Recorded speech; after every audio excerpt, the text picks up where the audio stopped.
Thank you, Madam Chairman. Chair Homendy, during last month's hearing, we discussed my concerns over the safety implications of electric vehicles.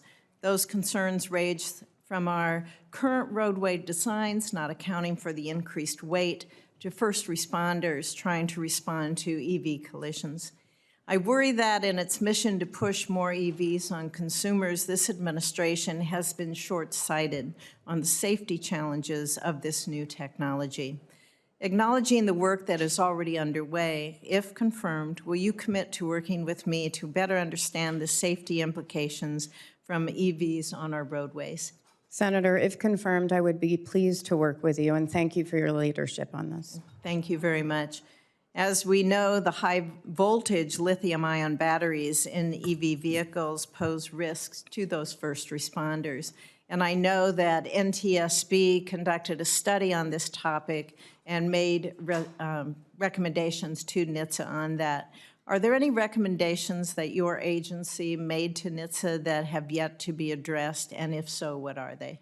Yes, Senator. As part of a study we did, as you mentioned, on lithium-ion batteries and risk to first responders and secondary responders, meaning tow operators, we issued a recommendation that states that the NHTSA should convene a coalition of stakeholders to research ways to mitigate and de-energize the stranded energy in high-voltage lithium-ion batteries and reduce the hazards associated with thermal runaway resulting from high-speed, high-severity crashes.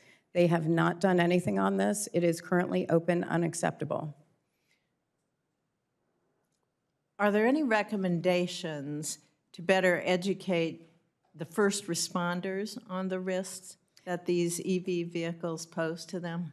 Yes, we issued 22 recommendations to automobile manufacturers. 16 of them have included all the information already for emergency responders in their manuals and documentation to provide. We're still awaiting work on the rest of those providers, 6 others. They are doing work to get there. Also, we asked the National Fire Protection Association and other fire first responders to disseminate this information through their membership, and many of them have done so. A few were awaiting a response, and we're following up on that.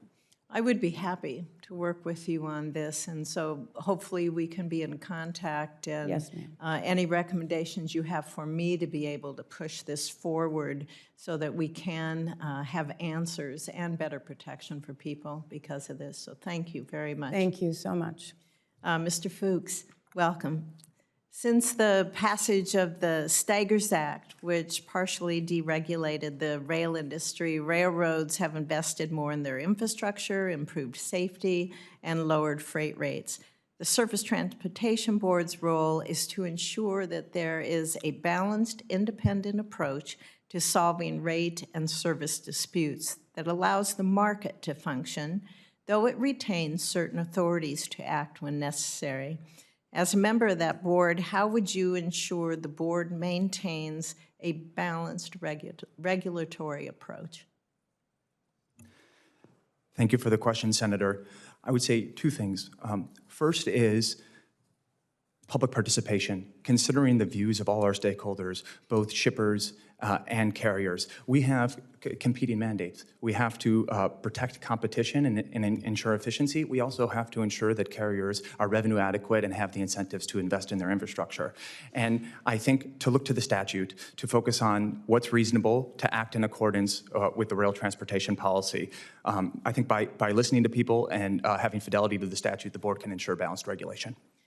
When you review cases that are brought before the board, do you intend to take into consideration both the particulars of each individual case as well as the effect of STB action on the entire rail system?